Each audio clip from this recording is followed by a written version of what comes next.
Friends, இது வந்து chilli parotta கிட்டு மாதிரி இருக்கு. ஸோ இதில் வந்து சில பொருட்கள்லாம் சேர்த்து தான் நம்ம செய்ய போகிறோம்.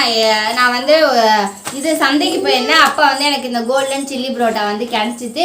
இதோட ரேட் பார்த்தீங்க அப்படின்னா 25 ருபீஸு. ஸோ சூப்பராக இருக்கும்னு நினைக்கிறேன். எப்படி இருக்க போகுதுன்னு தெரியல. இதில் வந்து தக்காளி வெங்காயம் எல்லாம் நம்மளே இஞ்சி பூண்டு பேஸ்ட் எல்லாமே நம்மளே சேர்த்துக்கணுன்னு இருக்காங்க. ஃபர்ஸ்ட் இதை ஓப்பன் பண்ணி பார்க்கலாம் எப்படி இருக்கு அப்படின்றத.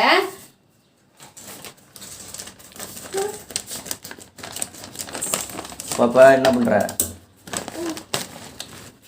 ஓப்பன் பண்ணனே ஒரு மசால் பாக்கெட் இருக்கு. அதுக்கப்புறம் இந்த மாதிரி இருக்கு. அப்பளம் மாதிரி இருக்கு. அப்பளம் மாதிரி இருக்கு. பரோட்டா மாதிரி வருமா? வரும்னு நினைக்கிறேன், தெரியல. இது கொடுத்துருக்காங்க. அதுக்கப்புறமேட்டு ஒரு மசால் பாக்கெட் கொடுத்துருக்காங்க. இதை நல்லா என்ன பண்ணணும்னு சொல்லியிருக்காங்கன்னா, ஒரு 6 டம்ளர் அளவுக்கு வந்து தண்ணி வச்சு கொதிக்க வைக்கணும். அதில் லைட்டாக உப்பு சேர்த்துக்கோங்கன்னு சொல்லியிருக்காங்க. நம்ம இப்போ அதை தான் பண்ண போகிறோம். அதுக்கு நான் வந்து 6 டம்ளர் அளவுக்கு வந்து ஒரு தண்ணி எடுத்து வந்துருக்கேன் குண்டால. இப்போ நம்ம அடுப்பை ஆன் பண்ணி இந்த தண்ணியை வச்சு தண்ணியில் வந்து சால்ட்டு போட்டு தண்ணி நல்லா நம்ம கொதிச்சதுக்கப்புறம் அதை போடுவோம். போட்டுட்டு ஒரு 10 நிமிஷம் கழிச்சு எடுத்து நம்ம உணர வைக்கணுமா, அந்த மாதிரி செய்வோம். நம்ம வந்து ஒரு 1/2 ஸ்பூன் அளவுக்கு வந்து உப்பு நம்ம சேர்த்துடலாம். ஓகே, இப்போ நம்ம வந்து உப்பு சேர்த்தாச்சு. தண்ணி லைட்டாக கொதிச்சு வரட்டும். கொதிச்சு வந்தோடனே நம்ம இதை சேர்க்கலாம். பாப்பா விளையாண்டுக்கிட்டு இருக்கா. என்ன பாப்பா? பாப்பா ஹாய் சொல்லு. பாப்பா எந்திரிச்சு காட்டு. எந்திரி. பாப்பாவை காட்டு. உன் சட்டையில் இருக்க பாப்பாவை காட்டு. இங்கே திரும்பி காட்டு. இங்கே காட்டு. இப்படி என்னன்னு எழுதியிருக்கு பாப்பா சட்டையில்? ஐ see it, I like it, I want it. என்னது இன்னொன்று என்ன எழுதியிருக்கு? Mummy bought it. ஹே சூப்பராக எழுதியிருக்க. எங்க பாபா அக்கா அவ கொண்டையில் வருது பூவெல்லாம். இன்னைக்கு தான் பாப்பாக்கு 2 சடை கொண்டை. சூப்பராக இருக்கு. சூப்பர். சரி போதும். தண்ணி கொதிச்சிருச்சா? 2 நிமிஷம். இப்போதான் பபுளாக வருது. இன்னும் கொஞ்சம் பெரிய பபுளாக வரணும். நல்லா சூப்பராக தண்ணி வந்து எப்படி கொதிக்குது பார்த்தீங்களா? கொதிக்குது. இப்போ அந்த கொதிக்கிற தண்ணியில் வந்து நம்ம இதை சேர்த்துடலாம்.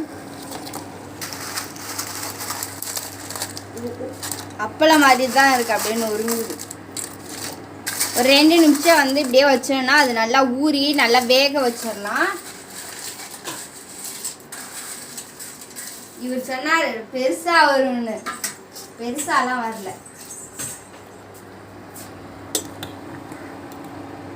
நல்லா கொதிச்சிருச்சு. இப்படியே இறக்கி வந்து கீழே வச்சிடலாம். ஒரு 2 நிமிஷம் கழிச்சு இது பண்ணலாம். இப்போ இதுக்கு தேவையான அந்த தக்காளி வெங்காயம்லாம் போட்டு நம்ம இப்போ வதக்கிடலாம். அதுக்கு வந்து ஒரு வடை சட்டி வச்சிடலாம். இப்போ வடை சட்டி வச்சு இதில் வந்து 4 ஸ்பூன் அளவுக்கு வந்து எண்ணெய் எடுத்து வச்சுருக்கேன். சட்டி ஹீட் ஆனோடனே நம்ம வந்து எண்ணெயை சேர்த்து ஆரம்பிச்சிடலாம். ஓகே, இப்போ வந்து எண்ணெய் ஊற்றியாச்சு. எண்ணெய் வந்து லைட்டாக ஹீட் ஆகட்டும். ஹீட் ஆனோடனே நம்ம வந்து பச்சை மிளகா சேர்த்திடலாம். இப்போ வந்து பச்சை மிளகா சேர்த்தியாச்சு. அடுத்ததான் வந்து வெங்காயம். உங்களுக்கு வெங்காயம் ஃப்ளேவர் எவ்வளோ பிடிக்குமோ அந்த மாதிரி வெங்காயம் ஃப்ளேவர் பிடிக்கும் அப்படின்னா வந்து கொஞ்சம் அதிகமாகவே எடுத்துக்கோங்க. இல்லை பிடிக்காது அப்படின்னா 2 மட்டும் எடுத்துக்கோங்க. நான் வந்து 4 வெங்காயம் எடுத்து வச்சுருக்கேன். 4 வெங்காயம் எடுத்து நேராக கட் பண்ணி வச்சுருக்கேன். இப்போ லைட்டாக வந்து வெங்காயம் நல்லா கலர் மாறி வரட்டும். நம்ம வந்து இதுக்கு மட்டும்தான் நம்ம வந்து உப்பு சேர்த்துருக்கோம். இன்னும் வந்து இந்த தக்காளி வெங்காயத்துக்கு உப்பு சேர்த்தலை. ஸோ லைட்டாக ஒரு 1/2 ஸ்பூன் அளவுக்கு வந்து நான் உப்பு சேர்த்துட்றேன். அப்போ தான் வெங்காயமும் நல்லா வதங்கும். ஒரு 1/2 ஸ்பூன் அளவுக்கு வந்து உப்பு சேர்த்தாச்சு. நல்லா வதக்கி எடுத்துடலாம். வெங்காயம் வந்து சூப்பராக வதங்கிடுச்சு. நெக்ஸ்ட்டு வந்து நம்ம இஞ்சி பூண்டு பேஸ்ட் சேர்த்துடலாம். அது வந்து 1 ஸ்பூன் அளவுக்கு வச்சுருக்கேன் இஞ்சி பூண்டு பேஸ்ட்டு. அதை சேர்த்துடலாம். அது நல்லா நம்ம கிளறி விட்டுடலாம். ஏன்னா அதோட பச்சை வாசனை போகணும். அதுக்காக நல்லா கிளறி விட்டுடலாம். நெக்ஸ்ட்டு வந்து தக்காளியை வந்து நான் குட்டி குட்டியாக நறுக்காமல் மிக்ஸி பவுலில் போட்டு ஒரு ஓட்டி எடுத்துகிட்டு வந்திருக்கேன். இதை இப்போ சேர்த்துடலாம். தக்காளி பேஸ்ட் சேர்த்து நல்லா கிளறி விட்டுடலாம். அதுக்கப்புறமேட்டு 1 ஸ்பூன் அளவுக்கு வந்து மிளகாத்தூள், காஷ்மீர் மிளகாத்தூள் வச்சுருக்கேன். எதுக்காக அப்படின்னா கலர் கொஞ்சம் சேர்த்திக்கணும். அதுக்காக நான் வந்து காஷ்மீர் மிளகாத்தூள் எடுத்திருக்கேன். நீங்கள் சாதா மிளகாத்தூளாக இருந்தால் 1/2 ஸ்பூன் எடுத்துக்கோங்க. காஷ்மீர் மிளகாத்தூளாக இருந்தால் 1 ஸ்பூன் எடுத்துக்கோங்க. ஏன்னா அது கலருக்காகத்தான். பார்த்தீங்களா அந்த காஷ்மீர் மிளகாத்தூள் போடவும் எப்படி வந்துச்சுன்னு. இப்போ வந்து ஒரு 2 நிமிஷம் அப்படியே இருக்கட்டும். ஏன்னா தக்காளியோட பச்சை வாசனை அப்புறம் நம்ம போட்டிருக்க மிளகாத்தூள் பச்சை வாசனைலாம் போகணும். அது போனதுக்கப்புறம் நம்ம இந்த இப்போ நல்லா சில்லி வந்துருச்சு பரோட்டாவை சேர்த்துடலாம். அப்படியே பரோட்டா மாதிரியே வந்துருச்சு. அதுதான் பரோட்டா மாதிரியே இருக்கு. சரி சில்லி பரோட்டாங்கிறாங்க. பரோட்டா இருக்கு, சில்லி எங்க? சில்லினா சின்ன சின்னதாக போடுறதா. அதுக்கப்புறம் இப்போ நம்ம வந்து அந்த மசாலாவையும் சேர்த்துடலாம். இருமா வரேன், இருந்த அப்பா வர்றேன். பாப்பாவா அந்த பாப்பாவை காட்டணும். இப்போ வந்து அதில் கொடுத்துருக்க மசாலா, அந்த மசாலாவையும் நம்ம சேர்த்துடலாம். ஓகே சேர்த்தாச்சு. சேர்த்ததுக்கப்புறம் நல்லா கிளறி விட்டுலாம். என்னமோ கேட்டிங்களே, நான் சில்லி கேட்டதுக்கு என்ன கேட்டீங்க? ஒன்றும் கேட்கல, நான் என்ன கேட்டேன்? என்னமோ சொன்ன மாதிரி இருந்தது. இப்போ 2 நிமிஷம் இது நல்லா வதங்கட்டும். ஏன்னா மசாலாலாம் நல்லா வரும். நம்மளுடைய தக்காளி வெங்காயம் மசாலா எல்லாம் போட்டதெல்லாம் நல்லா 2 நிமிஷம் வதங்கிடுச்சு எண்ணெயில். பச்சை வாசனைலாம் போயிடுச்சு. இப்போ நம்ம வந்து அந்த நல்லா கொதிக்க வச்சுருக்கோம் இல்லையா சுடுதண்ணியில், அந்த சில்லி பரோட்டா அதை வந்து இப்போ நம்ம சேர்த்திடலாம். இதை சேர்த்து ஒரு 2 நிமிஷம் நல்லா கிளறி விட்டோம் அப்படின்னா சில்லி பரோட்டா சூப்பராக வந்து ரெடி ஆயிடும். இது எல்லாத்தையுமே நம்ம வந்து தண்ணி இல்லாமல் வடிகட்டி எடுத்து தண்ணியில் வேக வச்சது தண்ணியே காணாம பாருங்க, எல்லாம் இந்த இது உறிஞ்சிருச்சு. அது சில்லி பரோட்டா ஏன்னா நம்மளுக்கு அப்பளம் மாதிரி மொறுன்னு இருந்துச்சு இல்லையா, அதுக்காக தான். இந்த மாதிரி தண்ணி இல்லாமல் வடிகட்டி எடுத்துக்கணும். ஓகே இப்போ வந்து நம்ம எல்லாத்தையும் சேர்த்தாச்சு. இப்போ நல்லா கிளறி விட்டுற வேண்டியதான். அந்த மசாலா சமைச்சோம்னா ஒரு ஆள் சாப்பிடலாம். அவ்வளோதான். 25 ரூபா ஹோட்டலில் கொடுக்குறக்கு. சில்லி பரோட்டா ஹோட்டலில் வாங்க போனோம்னா எவ்வளோ வரும் தெரியுமா? எவ்வளோ?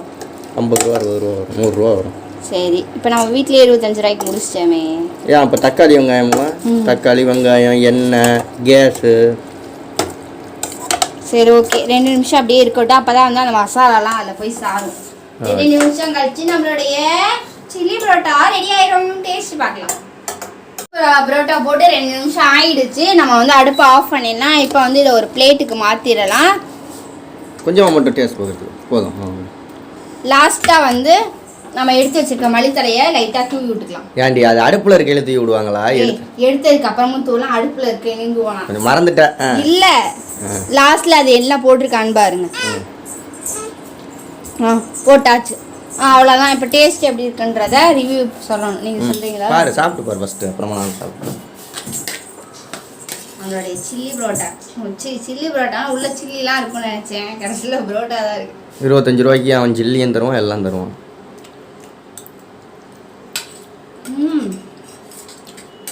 எப்படி இருக்கு? அப்படியே ஹோட்டலில் செய்கிற மாதிரியே சில்லி பரோட்டா மாதிரி சூப்பராக இருக்கும். காரம் கீரம் எல்லாமே கரெக்டாக இருக்கு. டேஸ்ட் பார்த்துடலாம் எப்படி இருக்குங்க.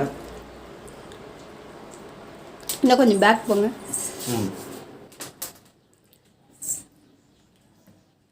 நல்லா இருக்கு. ஏதோ ஒரு கோதுமை வாடையா என்னமோ ஒரு வாடை வருது. மைதா மாவு வாசனை வருது. மற்றபடி நல்லா இருக்கு.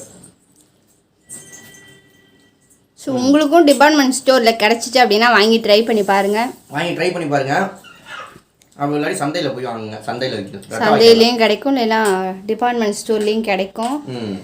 ஓகே இந்த வீடியோ பிடிச்சிருச்சு அப்படின்னா லைக் பண்ணி ஷேர் பண்ணி கமெண்ட் பண்ணுங்க. மறக்காம நம்ம சேனலை சப்போர்ட் பண்ணுங்க, சப்ஸ்கிரைப் பண்ணுங்க. நல்லா இருக்கு. நைட்டு டிஃபனுக்கு, நைட்டுக்கு நல்லா இருக்கு, மத்தியானத்துக்கோ காலையிலேயும் நல்லா இருக்கு. நைட்டு ஓகே பாபா வாழ்க தமிழ். பாய்.